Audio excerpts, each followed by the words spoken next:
I'm Israeli government spokesman Avi Hyman. This is day 108 of the October 7th war. I will begin today's briefing with the latest figures. Since our last update, the IDF announced that 3 more soldiers have been killed in battle. Staff Sergeant Ori Jerby and Sergeant First Class Reserves Uriel Aviad Silberman. In addition, the death of Sergeant Shai Levinson was confirmed. Sergeant Levinson was killed on the 7th of October, after which Hamas terrorists took him to Gaza, where his body is being cynically held as a bargaining chip by Hamas.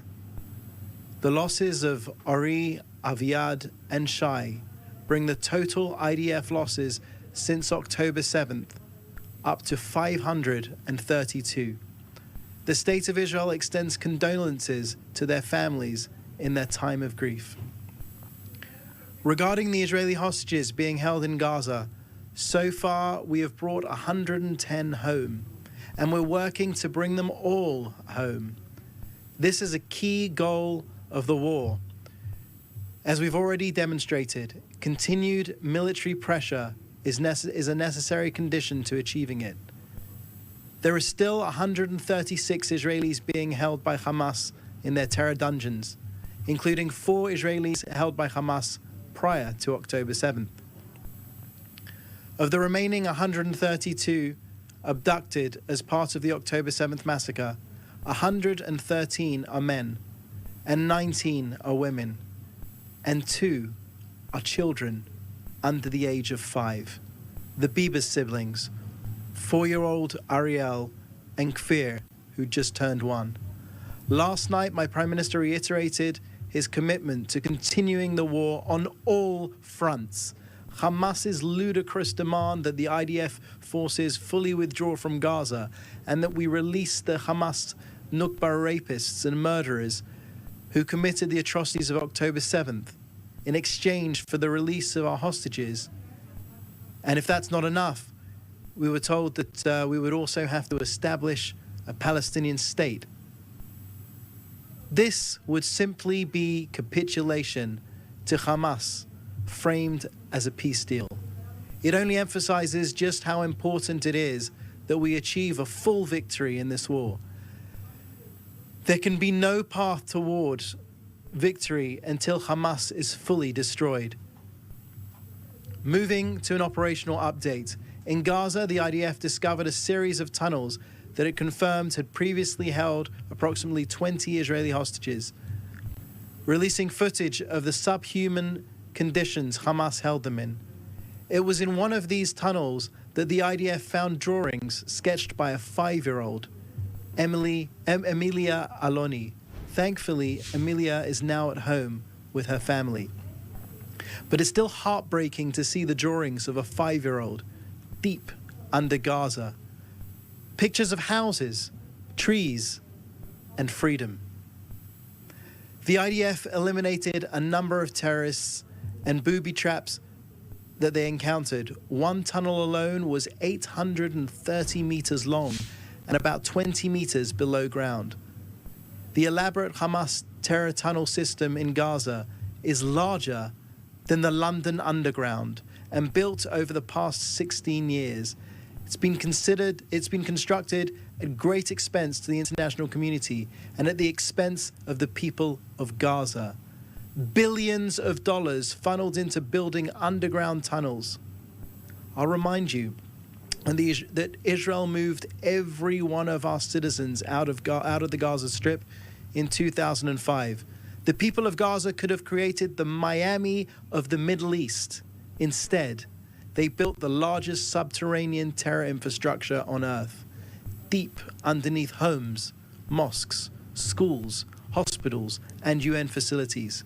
Moving to the northern arena, Hezbollah continues its attacks, firing on civilian areas using guided anti-tank weapons.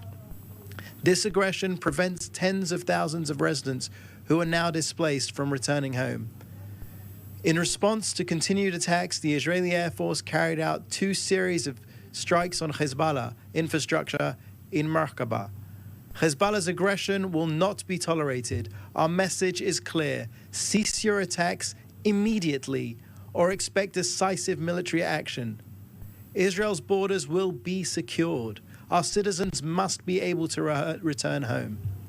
And now for a gov't update.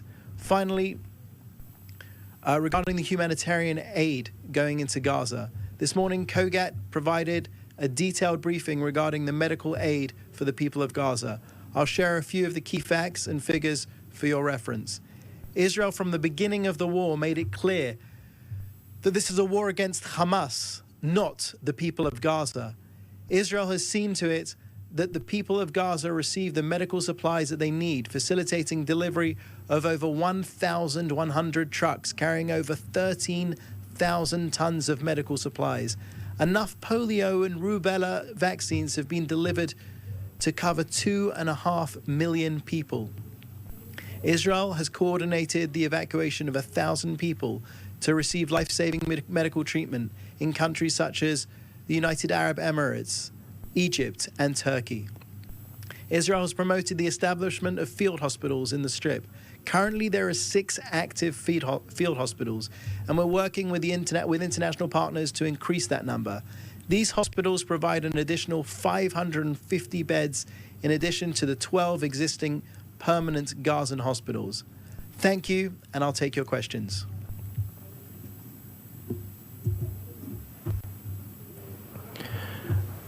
The first question is from Joel Pollack with Breitbart News. War Cabinet member Gadi Eisenkot recently said that Israel's leaders were, quote, lying to themselves about being able to rescue the hostages through military operations. Is the Israeli government mistaken in believing hostages can be rescued through force? Well, Joel, I'll tell you that there's a precedent for this. There's a precedent for bringing hostages home. As I've just said, we've brought home 110 Israeli hostages from the clutches of Hamas. The way that we did that is we brought Hamas down to their knees so that they were begging, please, please, can we have respite? Please, can we have some kind of a break, cessation of the violence temporarily? That's what brought 110 hostages home. And we believe, certainly my Prime Minister and the government believe, that the only way to get Hamas to the table, to reach any type of serious deal on releasing the hostages would be through military pressure. They understand force, force, and force. The next question is from Melanie Lidman with Associated Press. Can you comment on the Philadelphia corridor? What does Israel hope will happen with this area in the immediate term and also after the war? And what is the response to the Egyptian rejection of Israeli troops entering the area? Melanie, I'll refer you to the Prime Minister's comments last night, in which he said that Israel will have to have security control over the full area, the details of which will be worked out after the day after Hamas. But again, Israel's security is going to have to come first. And we know that the Philadelphia corridor historically was used to smuggle weapons and munitions that have gone on to kill Israeli men, women, and children.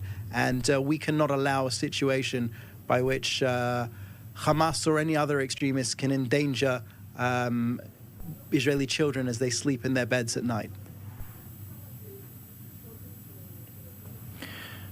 The next question is from Hannah Julian with the Jewish Press. Hamas was to receive 1,000 boxes of medication for each single box delivered to the hostages with medical conditions. Do you have the numbers on the amount of medication delivered to Gaza, by whom, and evidence that it reached the hostages as promised? So for more information on the specifics of the medicine that has been transferred, I would refer you to gov't. I was just giving you a snippet of the statements that they made earlier. But I want to be specific on that because you're asking for specific numbers. So please speak to gov't.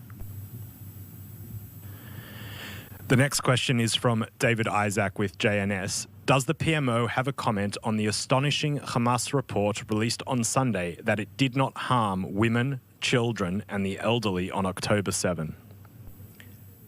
My comment would be that Hamas is only fooling themselves, if anyone at all.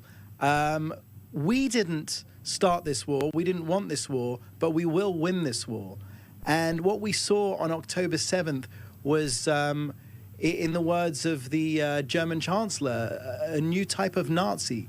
But the thing about the Nazis, as you know, is that the Nazis try to cover up their crimes at the end of the war, whereas Hamas were Nazis with GoPros. They were filming the whole thing. They asked victims to give them their phones so they could open up their Facebook and stream live. Hamas wasn't trying to hide anything on October 7th. Why they would think that today, 108 days later, we would believe this nonsense is absurd. But again, we know who Hamas is. We know that they butcher babies, and we know they butcher the truth. Second question from Hannah Julian. Is Hamas still smuggling through the Philadelphia corridor?